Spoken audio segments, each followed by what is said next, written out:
Pre board exam જેવું તમે કઈ સાંભળ્યું નહીં હોય, પણ એ પ્રી વેડિંગ ની જેમ જ હોય છે. આ લગ્નની પહેલા હોય અને ઓલી જે બોર્ડ એક્ઝામ આવે એની પહેલા હોય છે. દ્વારકાધીશ મિત્રો, હું મંથન મેં લીધો છે ધોરણ 10 માં 15% લઈ આવવાનો ચેલેન્જ, જેનો છે આજે 45મો દિવસ. મિત્રો, બોર્ડની પરીક્ષા તો હવે સાવ નજીક આવી ગઈ છે. એક બાજુ મારું 55% લઈ આવવાનું ટેન્શન છે, તો બીજી બાજુ મારું 10K ફોલોવર્સ પૂરા કરવાનું સપનું. જો તમને લાગતું હોય કે હું મહેનત કરી રહ્યો છું, તો પ્લીઝ એક ફોલો અત્યારે જ કરી દેજો. આજે તો હતી સ્કૂલમાં ગણિતની પ્રી બોર્ડ એક્ઝામ. પેપર ભરીને હું જ્યારે બહાર આવ્યો એટલે તો મને એવી ફિલિંગ થતી હતી કે આ પ્રી બોર્ડ નહીં, પરંતુ સાચું બોર્ડનું પેપર પતાવીને આવ્યો હોય.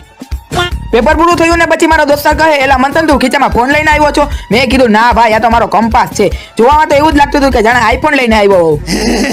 ઘરે આવીને જ્યારે પેપર સોલ્વ કર્યું ને ત્યારે ખબર પડી કે ઉતાવળમાં 2 MCQ લગભગ ખોટા લખાઈ ગયા છે. ગણિતમાં આવું જ થાય, ગમે એટલું ગણો એકાદો આંકડો તો દગો દઈ જ જાય.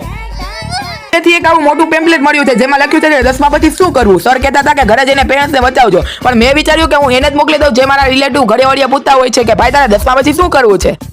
વાત સહી. સાંજે હું મમ્મી સાથે ગયો શાક લેવા, પણ આને તો ક્યાંય શાંતિ નથી. મેં બેનને ના પાડી હતી તો એને મારો છાનો માનો વિડીયો ઉતારી લીધો. પછી અમુક એવી કમેન્ટ કરશે કે તું જુનાગઢમાં ક્યાં શાક લેવા જા છો.